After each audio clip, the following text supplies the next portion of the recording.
please rise for the posting of the colors.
Welcome. I am honored to be your funeral celebrant today, as well as the wife of a firefighter. We join together as one to celebrate the life and mourn the death of Jason Gruett, husband, father, grandfather, brother, firefighter, and dear friend to many. This will be one of the toughest days for Jason's family, but they also come here today with gratitude in their hearts for the outpouring of love and support from hundreds of friends, coworkers, community members, and more firefighters than I can even count. This day will be filled with heartache and tears, but Jason's family would also like this to be a day to remember the good and the wonderful times in his life. I might also mention that there is no way that we are going to get through today without a few good laughs, because there are way too many first responders in one room. We will share our time together, listening to stories of Jason's life, praying together, and listening to music chosen by his family. Tears are welcome, and laughter is a must. Jason would not want this day to be filled with sadness. He will also be honored in ceremonial ways for his dedicated service as a volunteer firefighter on the Goodview Fire Department. Jason is survived by his loving family, wife Julie, children Christian, Carly, and Carissa, daughter-in-law Sarah, and granddaughter Hazley. Carly's boyfriend, Corey, will now perform the song Dixie Lullaby by Pat Green for us. This is a song that Jason and Julie used to listen to and dance to. And this song describes Jason's life in so many ways.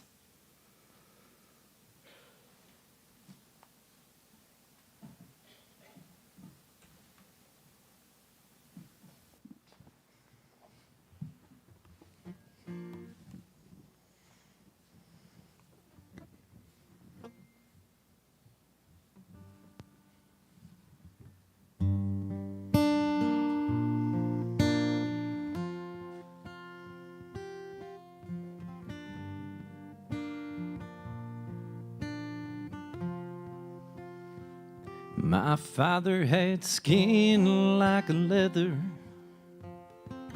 hands like steel, from a lifetime spent in the cotton fields. Though he'd come home tired and dirty almost every night, he found the strength to smile at me and hold my mama tight, while that old transistor radio would play the Opry in the hall. I'd sit and watch their shadows glide across the wall.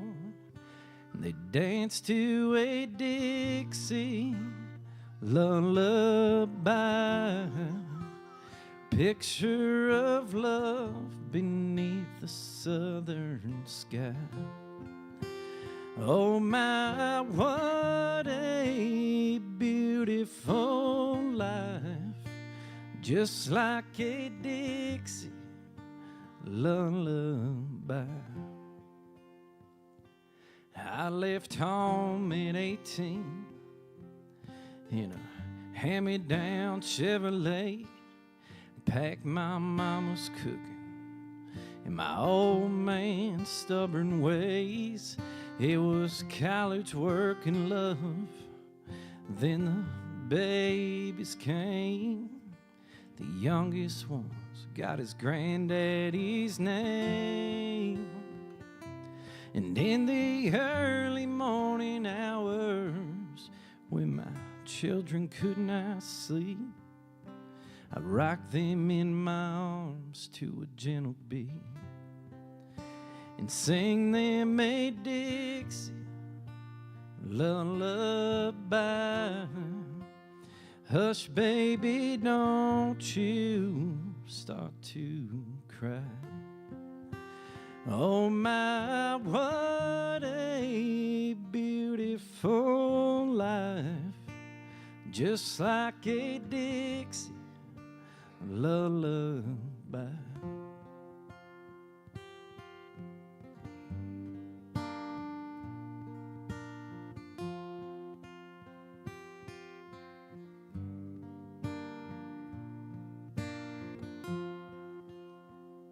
My father was a mountain of a man.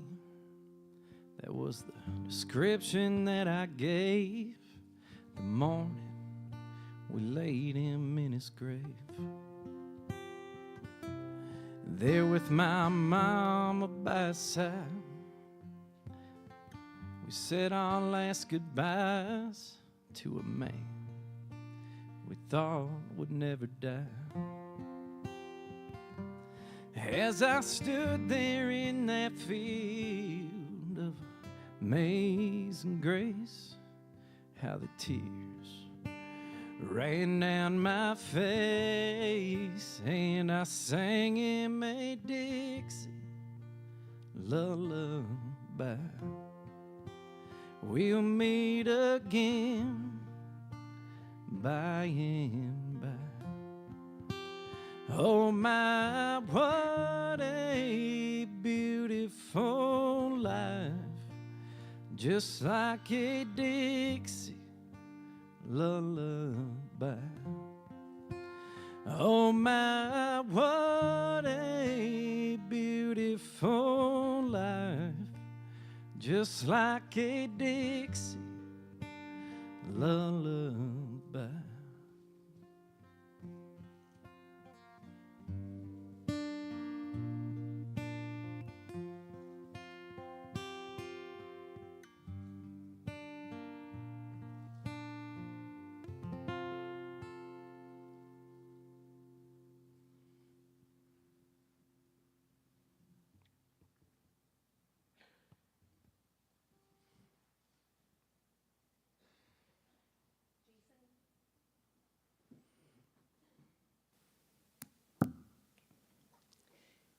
Jason was born in Minneapolis, Minnesota on February 9, 1974, to Lori Woodman and Jeffrey Gruett. He had 3 brothers, 2 sisters, and gained many foster siblings along the way. At the age of 12, Jason moved to Winona, Minnesota, and his village of family became larger. He met and moved in with Bob and Marlene Koner and their family. Aunts, uncles, and the Koner cousins became a huge part of Jason's extended family. Jason attended Winona Senior High School, and he received a degree in auto body from the Minnesota State College Southeast Technical. Jason met his future wife, Julie, through mutual friends during the time that he was attending college. Julie told me that she was 19 years old, and she assumed that Jason was too. To her surprise, Jason was only 17 at the time.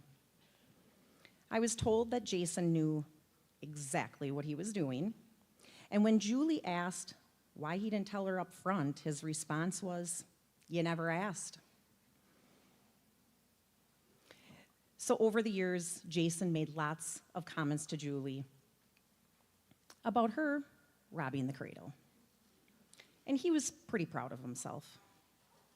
The two dated for 5 years and then married on October 14th, 1995.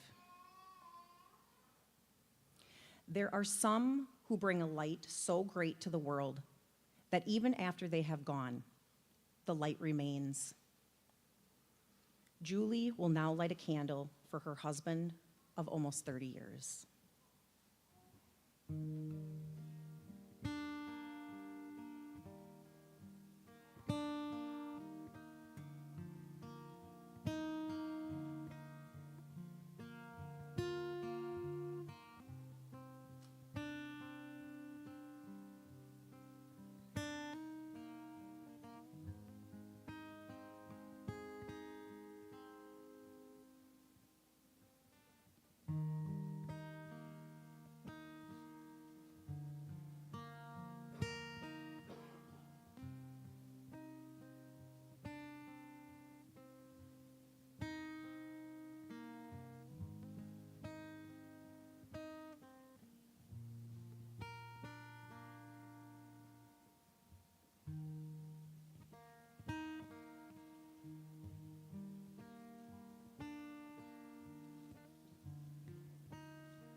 12 months after they married, they welcomed their son, Christian. 3.5 years later, their first daughter, Carly, was born. And 4 years after that, Carissa was born. Life with 3 kids and full-time jobs was a roller coaster. But that did not deter Jason from volunteering with his local fire department. Julie supported his decision and worked hard to take care of the kids when Jason was called to put his helmet on and respond. Family time together was spent having big birthday parties for the kids and drinks for the adults. They would also spend time singing and dancing in the living room together, as Jason loved music. Jason was a kid at heart, and as most firefighters would admit, you can either grow up or be a firefighter, but you cannot do both. When Jason would go to the local elementary school to help with fire drills, he would snatch one of his own kids when nobody was looking, just to make sure that the teachers were on their toes when doing a head count. They started to catch on as they were always missing one of the Gruett kids. Christian also has wonderful memories of riding his bike next to his dad while he would run the lake. The family also enjoyed their car rides together when going to the cities to visit family. Jason's children also shared that when their dad was on the fire truck during Goodview Days parades, he would always grab them and bring them on the truck for the remainder of the ride. As Christian, Carly, and Carissa got older, Jason loved sharing stories with them about his younger days. They eventually had to pretend that they had amnesia, as they said he'd share the same stories over and over again. On Valentine's Day, he would buy Julie flowers, and both of his daughters would get mini bouquets that would match their mothers. Jason was very proud of his 3 kids. Christian for his military service, Carly for being a member of the Goodview Fire Department, and Carissa for working for Home and Community Options, supporting individuals with disabilities. Jason's children were extremely proud of their dad as well. They said their dad ended every single phone call with an "I love you." Dad, your life was a blessing, your memory a treasure. You are loved beyond words and missed beyond measure. Jason's children will now come forward, and each one of them will share with us.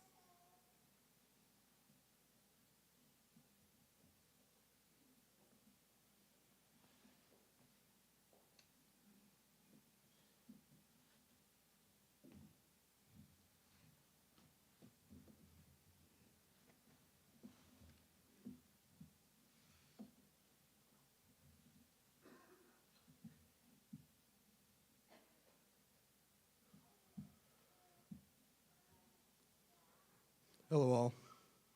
Thank you for attending. For those of you who don't know, my father and I didn't see eye to eye growing up. Our relationship was strained, partly due to a clash of personalities, but mostly because he struggled with alcohol addiction.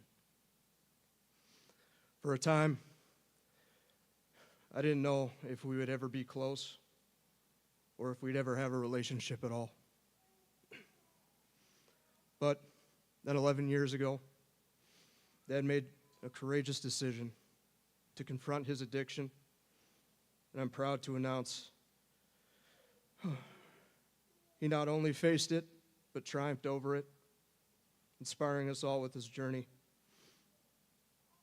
In the years that followed, slowly but surely, He became the father I could depend on, the one who had the answers to my troubles, the one that could understand my pain. But more than that, he became my friend and a companion in life's journey and one of the best of friends. We were in the garage every week, listening to music, drinking coffee, while working on an actual car or racing one of the RC ones. He taught me how to change oil, how to use a flashlight, and the complex workings of a shovel. During this time, we had a lot of laughs, serious discussions, and one unofficial brush fire assist. But it didn't stop there. Not only was Dad becoming one of my most incredible friends, but he was also becoming my hero. Something that seemed so far out of the realm of possibility was suddenly my reality, and I wasn't sure what I was going to do without him.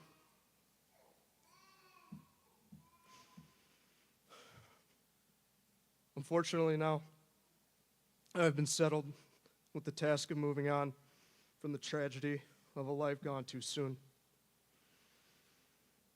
Now the moving on begins, except I have to do it without the man who seemed to have all the answers, the man who was supposed to help guide me as a father and a husband is now gone, and I feel the loss deeply.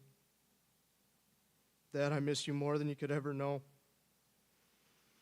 But I couldn't have asked for a better father for me, a friend for my wife, and a grandfather to my daughter. Your influence on my life has been so profound. I will do everything to live up to the legacy you left behind. One day we will meet again, and I love you, your son, Christian.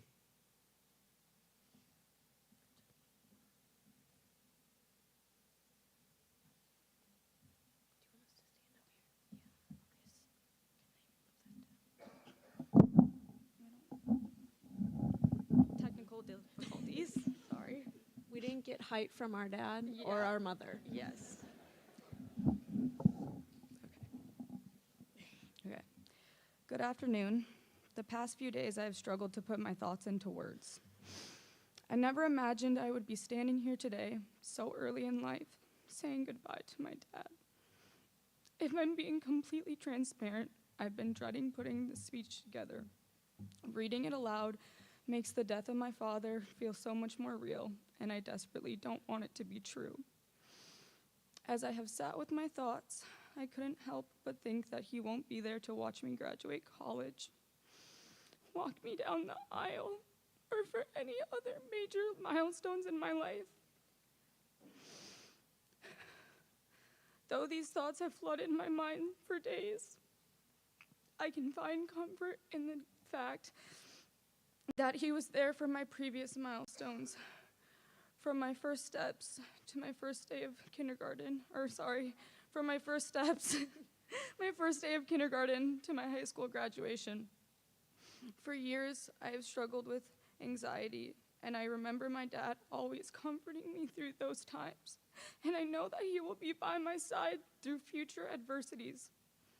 As hard as it may be moving forward with the absence of my dad, I will continue to feel his presence every day. My father, Jason Gruett, has shaped me into the person I am today, and his extreme impact will continue to influence my life as I grow older.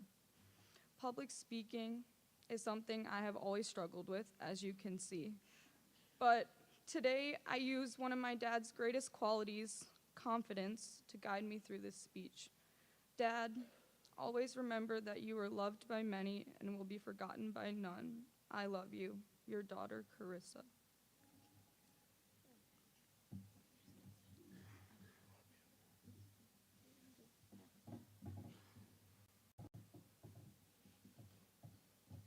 I must have higher heels than Carissa because I'm at a good height. Good morning, everyone. First, I'd like to say that I'm truly at a loss for words to describe the gratitude that my family and I have received for the outpour of love, kindness, and support we have been receiving from the moments of my dad's passing. And at this moment, I can hear my dad chuckling and proceeding to tell all of you that this is rare because I never stop talking. As you heard my siblings speak on their relationship with our dad and friend, I would like to touch on his and I's relationship a little bit. But before I do that, I would like to lighten the mood with some of Jason Gruett's best quotes and sayings. Number 1 is coming in strong with, "When was the last time you changed your oil?" And I would tell him, "The last time you did it, Dad." He also loved to tell us to get to it, Gruett. And yes, these Gruetts, we will be getting to it. He'd also like to say, "Well, now we are going to have to cut it off." That is referring to any minor injuries we may have had as children. The classic, "What? I'm just being honest." That was always very nice. And my most recent favorite would have to be, "Carly, I have to cut down on my caffeine intake. I think I'm going to go by the store and pick up some black tea and start drinking that instead." I have no words for that. And that's what I told him in that moment. I've often been told that I am his mini-me, and because of that, I would consider myself his karma child. My dad and I had a great understanding of each other. He would publicly embarrass me for others' entertainment, and I would try and one-up him, but that never worked on my behalf.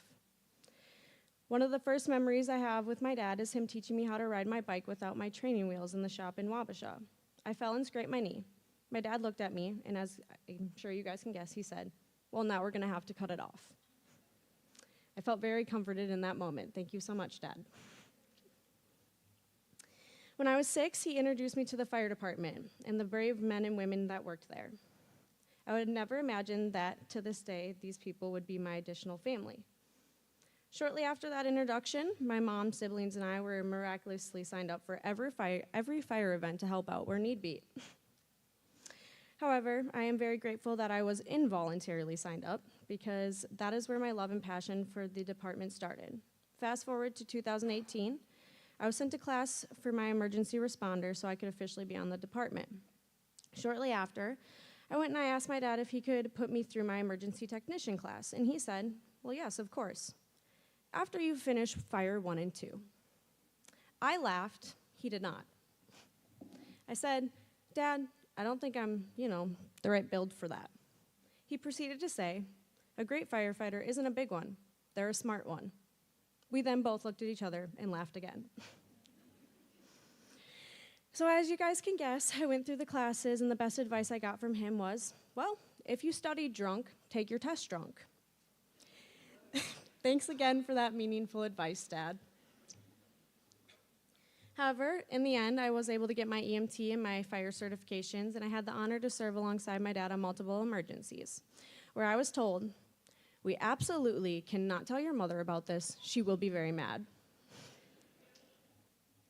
Even though our dad, husband, brother, and friend has left us here on earth, he made sure to leave all of us with different gifts and traits to remember him by. As far as gifts go, he's left everyone with at least one funny memory, and his voice in the back of our head saying something, most likely inappropriate.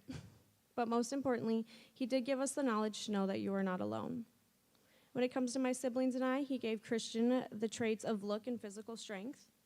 And unfortunately for my dad, he traded Carissa and I his own stubbornness and strong opinions, which definitely caused his hair loss. It was not the ball caps, but this is the only time I will ever admit that.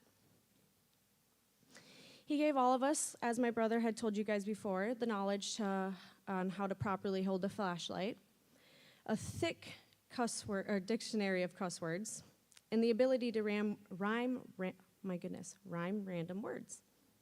But most importantly, he did give us the trait of selflessness. Our dad was selfless, and we will be too, because the greatest good we will ever do is what we do for others. I would like to end with a quote that I have heard, and it states, Sometimes, when you're in a dark place, you think you've been buried, but actually, you've been planted. With that being said, although my dad has left a lot of us in a dark place, he has also left us with the seeds of growth. Growth within ourselves, our relationships, and our lives. And for that, I thank you, and I love you, Dad. Your daughter, Carly.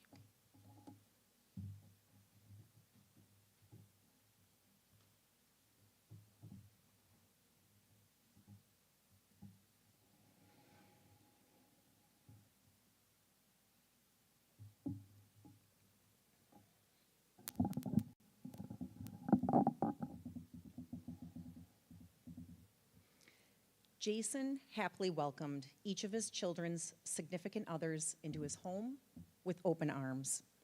He treated them like his own from day one, and he was the first one to give his daughter-in-law, Sarah, her very first Mother's Day gift.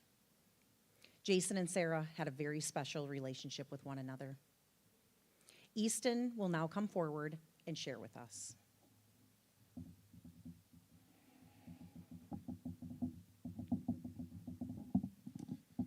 I'm Chris's boyfriend, Easton, and I was given the opportunity to meet Jason around a year and a half ago and instantly recognized his tough yet caring personality.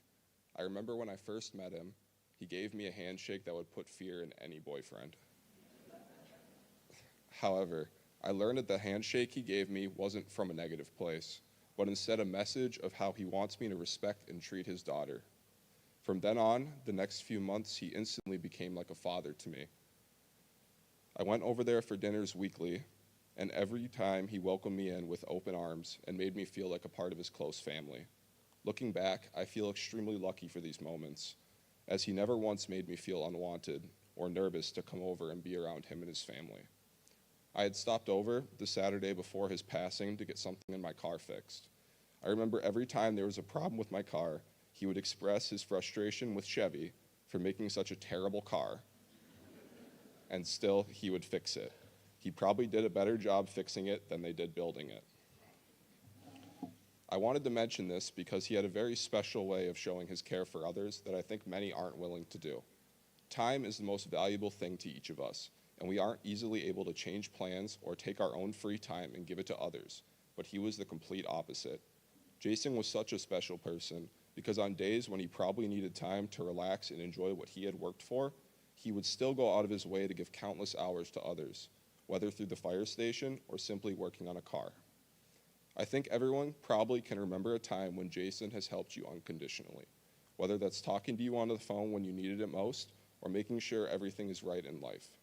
While we may not have the opportunity to say it in person, I'd like to think we all owe him a final thank you.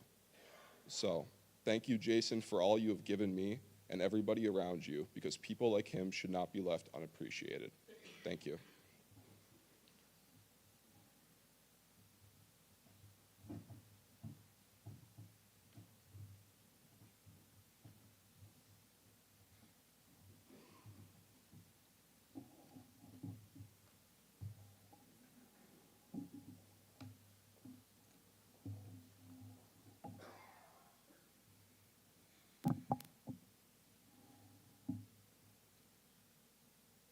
Grandpas are just dads who outgrew rules. This couldn't have been more true, as Jason loved being a grandpa. From the moment baby Hazley was on the way, Jason was proud of his new role. Jason carried his beautiful granddaughter everywhere, and he would get down on the floor and play with her. He loved to feed her ice cream, even though Mom and Dad did not approve. I was also told that Jason was way more strict with his kids when they were growing up, but his granddaughter could have burned the house down, and Jason would have defended her. Hazley is only a year and a half, but at the age of 3 months, Jason wanted to know, when can I actually feed the girl some steak? It was his favorite. I smile because you're my brother. I laugh because there's nothing you can do about it. When Jason and his older brother Jared got together, they were like two teenage boys, throwing some fireworks and an aqua mat on the lake, and look out, kids. Jared will now come forward and share some more with us.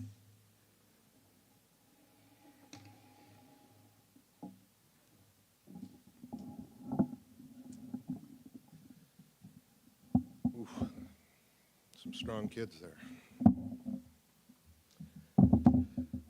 Oh, I imagine this must be what a pop quiz in quantum physics feels like.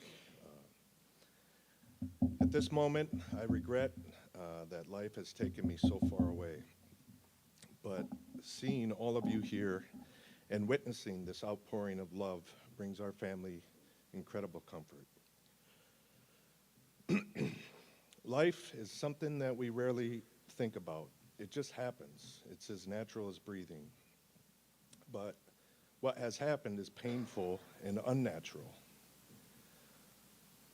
Over the past week, I've had to remind myself to breathe more times than I can count. And I know that many of you feel the same way.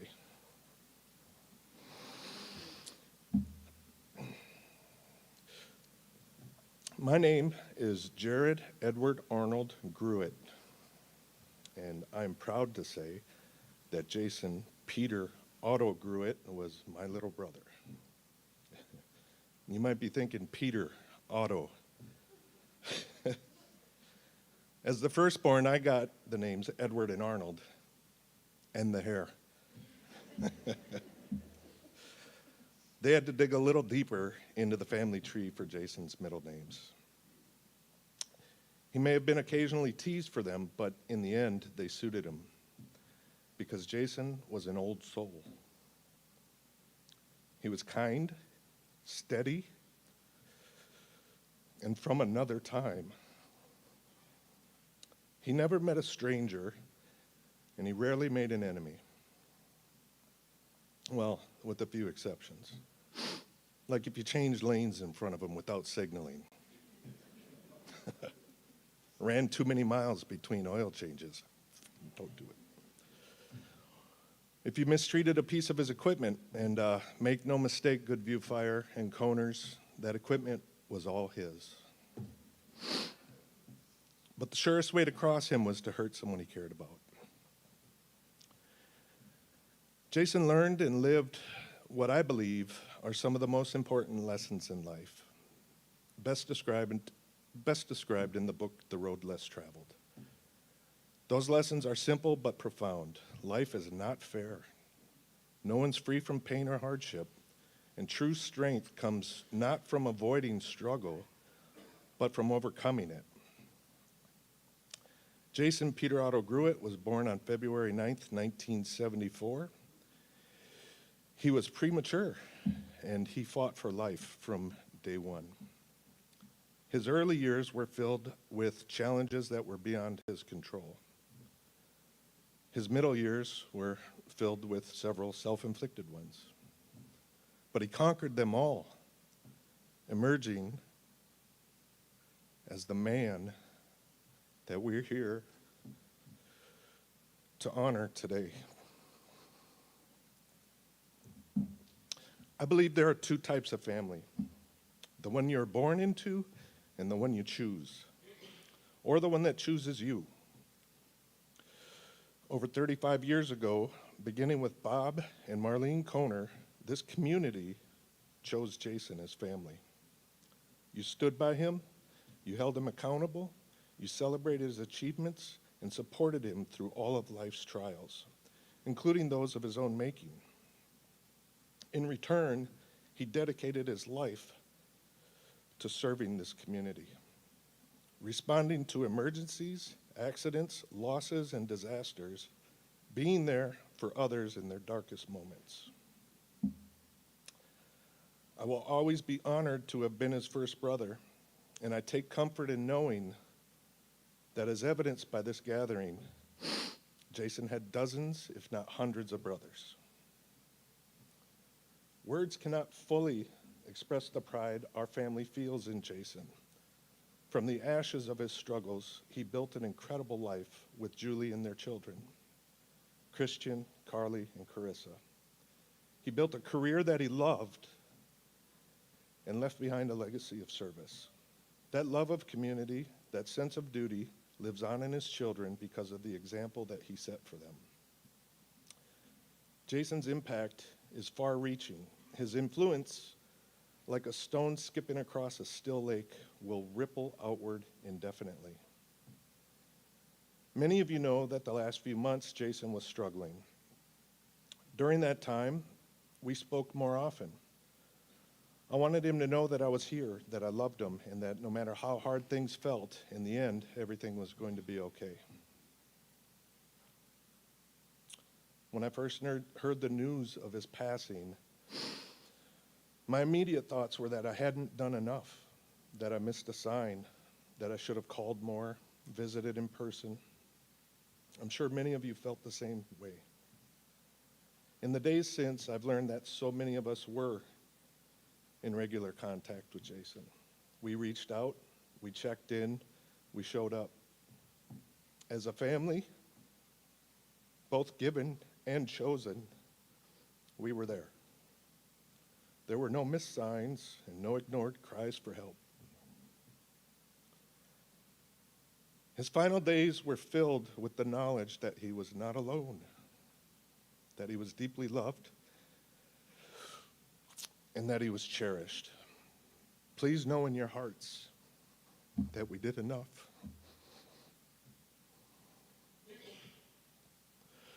We will never fully understand the depth of Jason's pain, both the burdens life placed on him and the ones he placed on himself.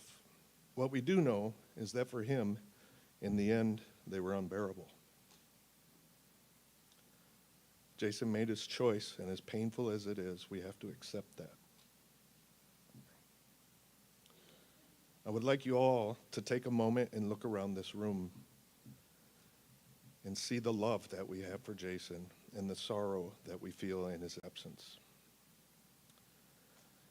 And let this be a reminder if you ever find yourself feeling as lost or hopeless as Jason did, remember this moment.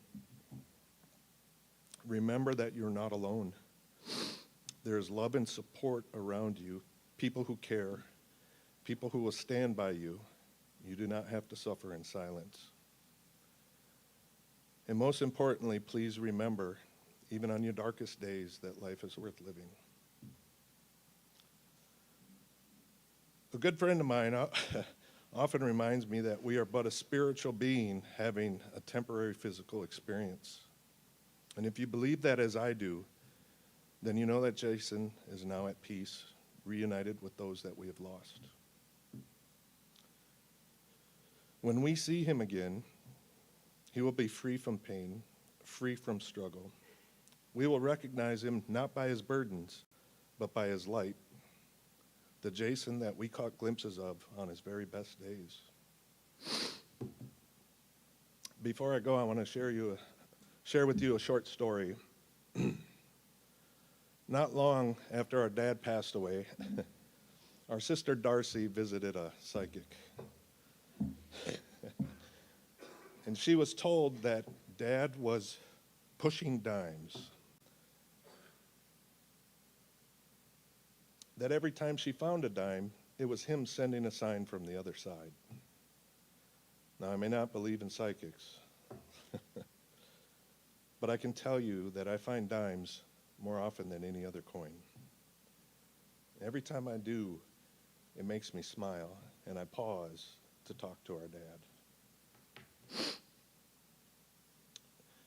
I haven't worn this suit in a couple years, so before I packed it up and jumped on a plane, I needed to make sure it still fit. So I tried it on, and I reached into my pocket. And there's this dime.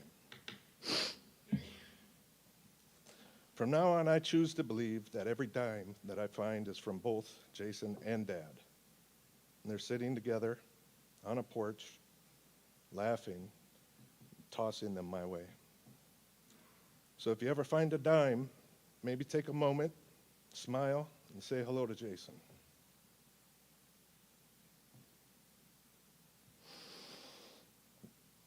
Until I hear your laugh and I see your smile again, brother, I love you.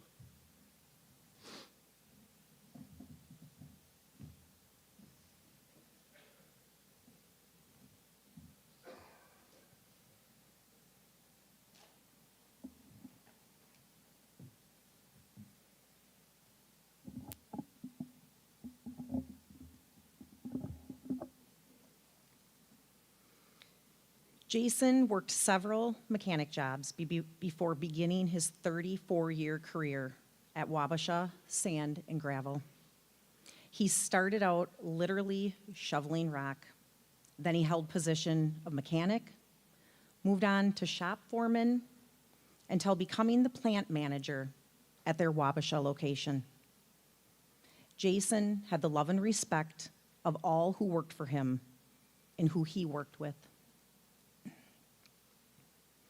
In addition to his full-time employment, Jason was a proud member of the Goodview Volunteer Fire Department for over 19 years, and he was their current chief. Ben Klinger will now come forward and share more about Jason's years of service with the fire department and their friendship with us.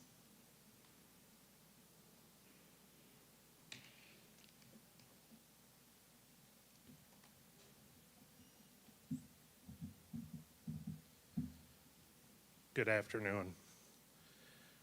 Chief Jason Gruett served the citizens of Goodview from May 2007 to March 12, 2025.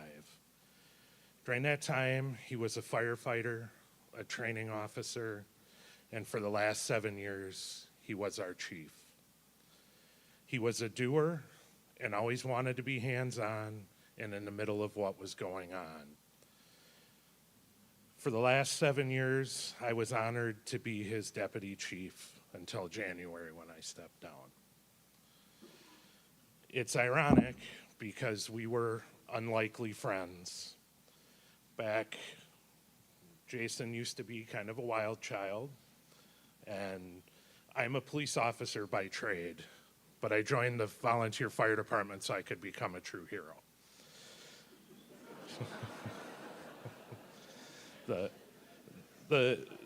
The first few times Jason and I met, let's just say we didn't see eye to eye. If you would have told me we were going to be close friends and work together, I would have thought you were crazy. But that was Jason. He could befriend anyone. I have never seen anyone fight their demons harder than him. He did that because he loved his family and friends.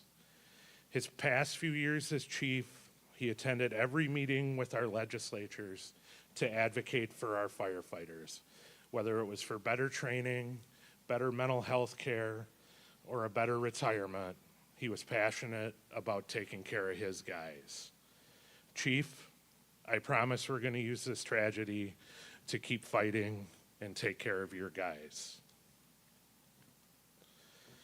Jason would not want us to be mad or sad. Instead, most importantly, he would want us to take care of each other. We need to lean on each other, reach out to one another, not just now, but in the coming days, weeks, months, and years. Julie, Christian, Carly, and Carissa, Jason's fire family is your family. We are here for you. Lean on us. Not long after Jason became chief, I received a call from a police officer asking if the fire department could help get a pet parrot out of a tree. I thought, we're cat people, but I'll call the chief. I called him and he said, well, of course we'll help. So him and I went and looked at the situation, and the owner was really upset that his bird wouldn't come down. It was cold outside, and he was afraid the bird was going to die. So the chief said, go get the ladder truck, and we'll get the bird. So we set up the ladder truck, and up Jason went to get the bird. The bird kept hopping around from branch to branch, but eventually he cornered it. I'll never forget him coming down the ladder, trying to keep the bird tucked into his turnout coat as it pecked at him. All the while muttering under his breath, but with a big grin on his face. On another call, we responded to a gas leak at a local apartment building. When we arrived, it appeared the gas had been leaking for some time, and there was a strong odor of gas. As we were evacuating the building, I saw a guy about to light a cigarette and lost my cool. which does not happen very often. But I was dressing this guy down, and he asked me who was in charge. So I pointed at Chief. I thought, oh boy, this guy's going to get it now. But Chief just looked at the guy and said, you don't want to talk to me. He's the calm one. So the guy just ran away. So I asked our firefighters to share with me some things they're going to miss.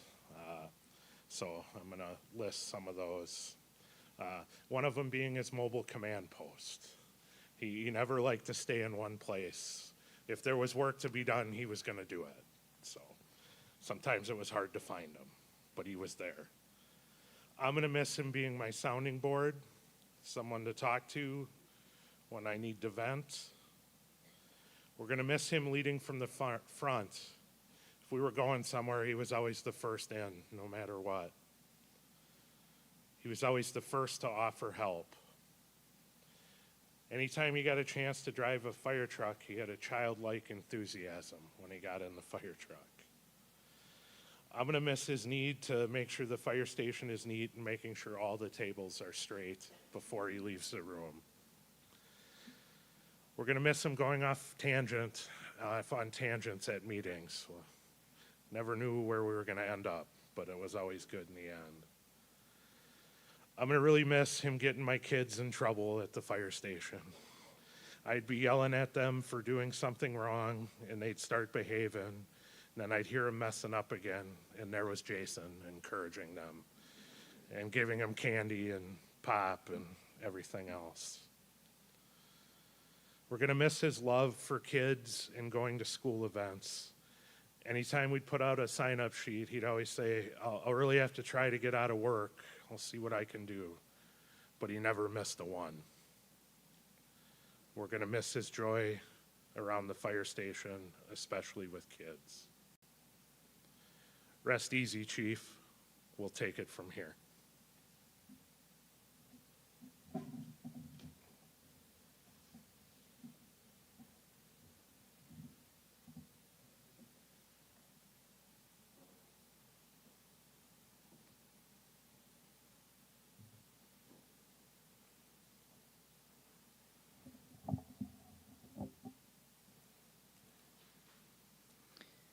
Jason was described by his family as the kind of guy who was driven, passionate, loving, strong, honest, supportive, fearless, trustworthy, and tough. He liked to have fun and be goofy. He never sat still and was always a go-getter. He was known to anger quickly at times, but was kind and free-spirited. He just didn't really like to be told what to do. He definitely wasn't shy, and although he didn't necessarily love having his picture taken, he would stand in front of the mirror and tell his wife, "I'm so good looking." He was a wild child from a young age, but he had a passion for educating children on fire safety, as he always made sure to attend elementary school events on behalf of the fire department. He loved being able to let the students ride on the fire truck, in the parades, and wanted every child to have a good time and truly a good life. Jason also seemed to find ways to get dinged up, causing him to have nicks, scratches, cuts, or bruises on his face a lot. He had a ding on his face on his wedding day, and he is the only person who was told to wear a helmet when playing beanbags. He had quite the competitive side to him. Once, when playing volleyball with Julie and friends, he told someone else, "Get her off the field, take her to the hospital," as Julie became injured while playing. He wasn't leaving till the game was over and his team had won. Jason liked things kept perfectly neat and organized. starting with his garage, where he stored his huge collection of RC racing cars and 6 to 7 actual cars at a time. His love of cars was well known to all, and he would spend hours upon hours tinkering with all things. Jason loved watching the Minnesota Vikings and the Minnesota Wild play. He had a love of hockey, and he even coached his son's team many years ago. He loved listening to older music like Prince, the Beastie Boys, and older rock and country music. His family also shared with me that Jason was famous for his witty quotes, like, "Good job, corn cob." He also ended every single text message with a 10-4. Jason loved to eat. Family dinners were important to him, and his kids laughed when they shared with me that their dad loved meat, and he would often get the meat sweats while eating his meat.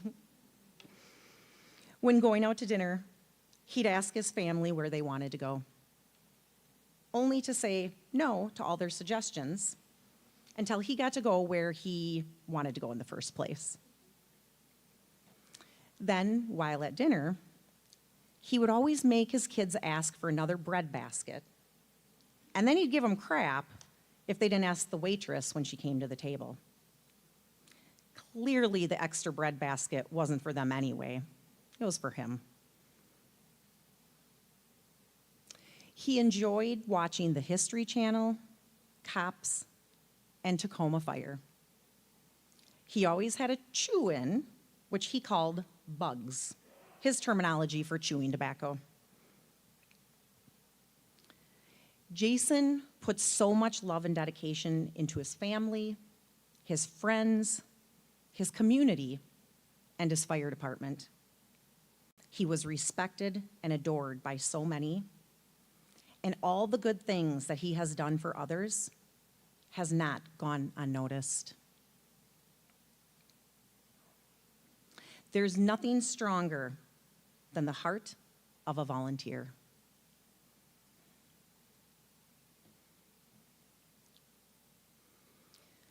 March 12th, 2025 was a day that many of you will never forget.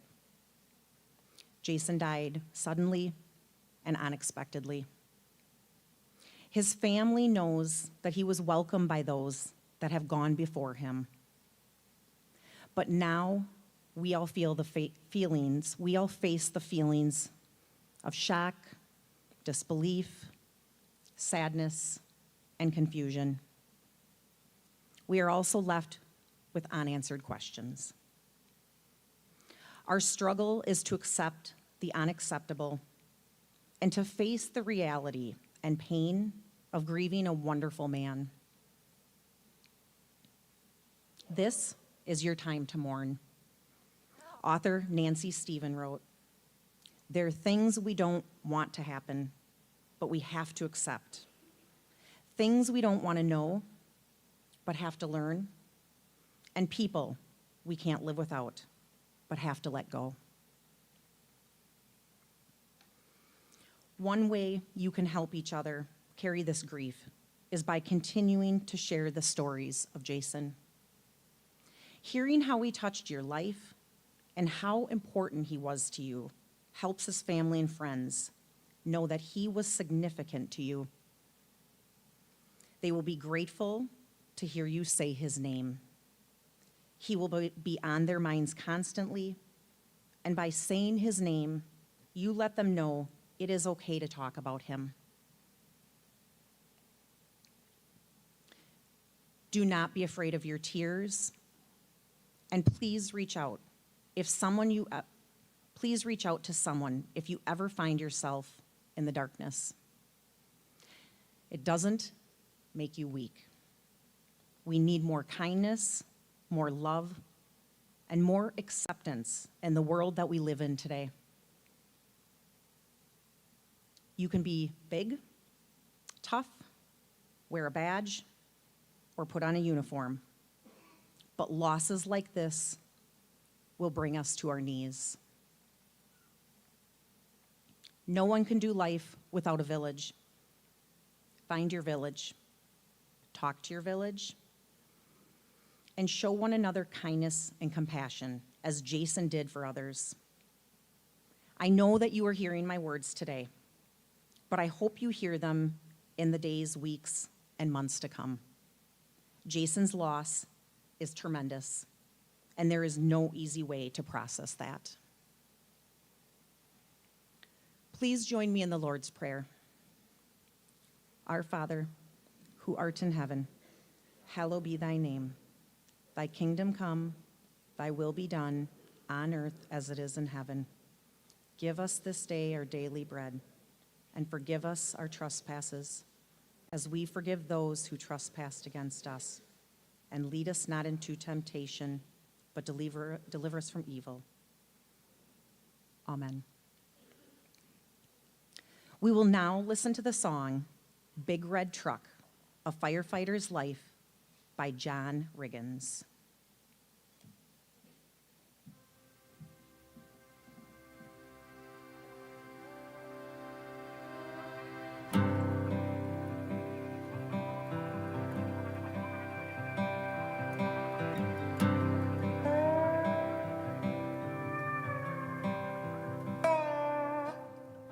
Back when he was a youngin', he always dreamed of becoming a man people would turn to.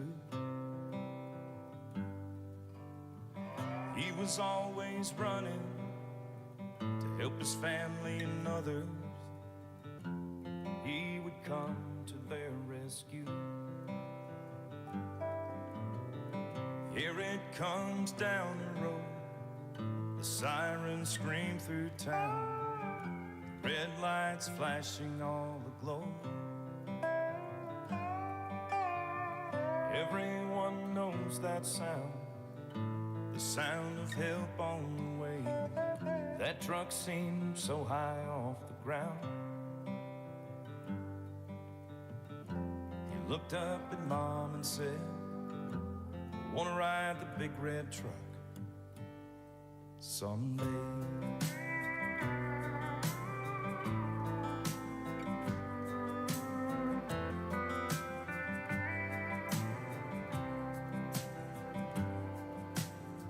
He's on shift with his brothers, away from his family and others. Days have turned into years. Wouldn't trade it for nothing. His world was sometimes nothing, tending to people's pain and fears. Here it comes down the road, the sirens scream through town, the red lights flashing all aglow. Everyone knows that sound, the sound of help on the way. He gets that rush when the bells sound. And with hard work and luck, he drives a big red truck every third day.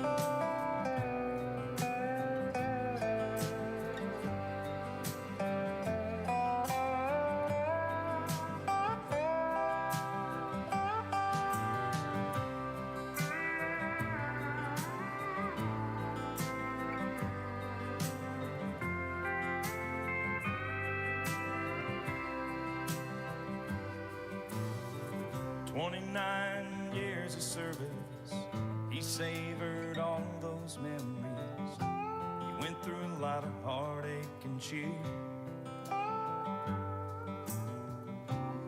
He was in a fire last Friday. He saved a child in the hallway. He let that little girl breathe his air. The dark smoke cut right through him, and that little girl won't get to meet him. She can only thank him in her prayers. Here it comes down the road, the The sirens scream through town, red lights flashing on the globe. Everyone knows that sound, the sound of help on the way. Today his body will go underground. His brother's walking behind him, he's going home to stay. He rides a big red truck the last time today.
Sarah, Jason's daughter-in-law, will now read the fire chief's prayer.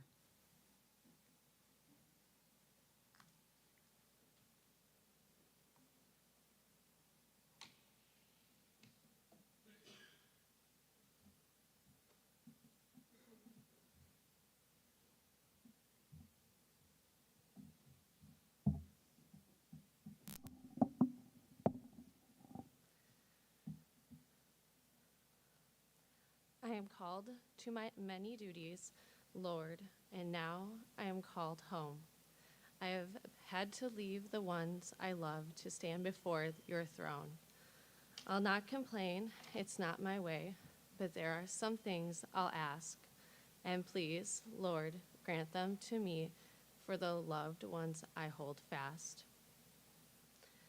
I dare to ask because I know how you've blessed in the past. I've learned to trust in your grace, O Lord. That's how I've come this far. So now, O God, I humbly pray, hear this fire chief's prayer. Bless my wife and family, so often left alone. They knew where I was going and trusted you to bring me home. Well, now I'm home and wait for them to keep them with the faith that one day, someday, we'll be together in this place. And oh dear God, please bless the men and women. I trained them as best I could. I tried to do your will with them and lead them as you would. I need to know you're with them, O Lord, or else how can I stay and peacefully enjoy this place of endless day? This heaven where there is no night, no fire to kill and burn. I guess that's why it's now my rest, my place, my turn. And Lord, be with my community and keep it safe as it can be for all its folks are special and very dear to me. They are all my friends, and by your grace, I served them as best I could. So hear this fire chief's prayer, O Lord, and grant it, please. I already knew you would. Amen.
The men and women of today's fire service are confronted with a more dangerous work environment than ever before.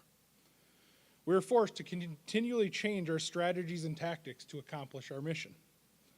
Although our methods may change, our goals remain the same as they always have: to save lives and to protect property, sometimes at a terrible cost. This is what we do. This is our calling. This is the tradition of the firefighter. The fire service of today is ever-changing, but is steeped in tradition 200 years old. One such tradition is the sound of the bell. In the past, as firefighters began their tour of duty, it was the bell that signaled the beginning of the day's shift. Throughout the day and night, each alarm was sounded by a bell, which summoned these brave souls to fight fires and place their lives in jeopardy for the good of their fellow citizen. And when the fire was out and the alarm had come to an end, it was the bell that signaled all units had returned safely to quarters.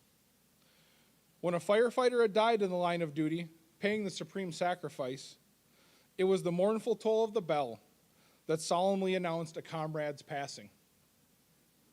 We utilize these traditions as symbols, which reflect honor and respect to those who have given so much and who have served so well. To symbolize the devotion of our brothers and sisters, a special signal for a line of duty death of 5 rings repeated 4 times, signal 5555 as we know it, represents the end of our comrades' duties and that they will be returning to quarters. As our Lord commanded us to love one another, he said, "Greater love hath no man than this, that a man shall lay down his life for others." In the truest interpretation of this verse, the men and women of the fire service protect and serve our communities, lay down their lives every time they respond to the needs of others. And so, to Fire Chief Jason Gruett, his task completed, his duties done, our comrade, his last alarm, for he at last is going home.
On behalf of Jason's family and the Goodview Fire Department, thank you for the love and support you have shown them in the last few days.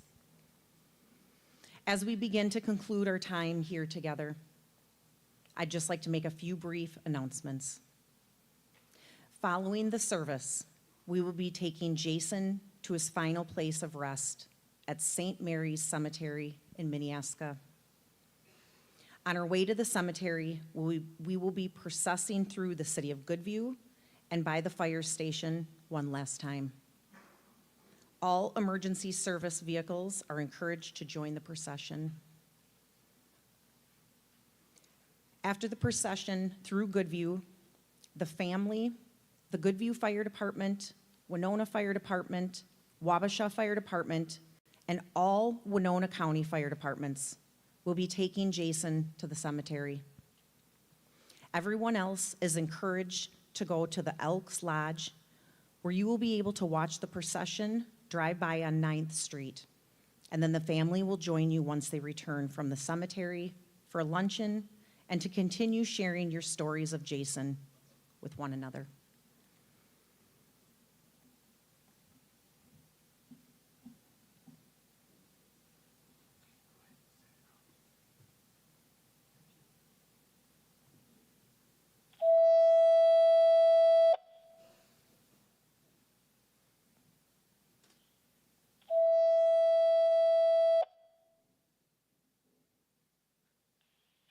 Winona County LEC to Goodview Chief Gruett.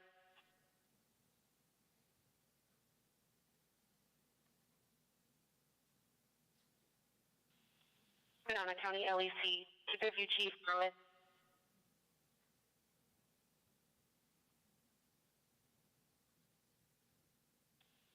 Chief Gruett is now on scene of his final resting place. He has taken command permanently in our hearts. The fire has gone out and the lives have been saved. We cherished the 19 years of service Chief Gruett has selflessly given to the community. We will miss his leadership, knowledge, and endless stories. Rest in peace. We'll take it from here. Final alarm. Winona County clear.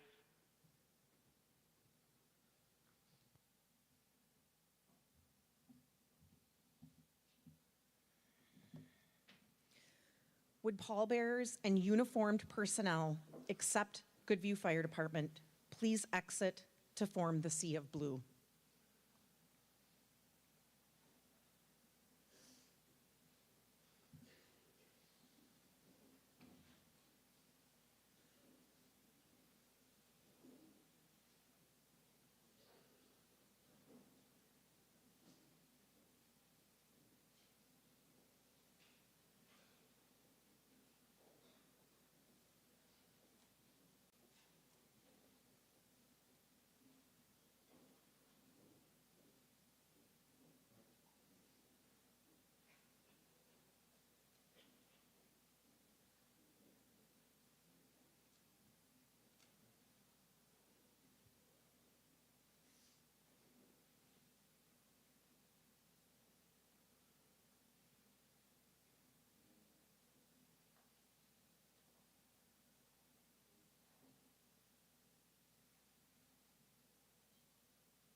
Will everyone please stand while the honor guard retires the colors?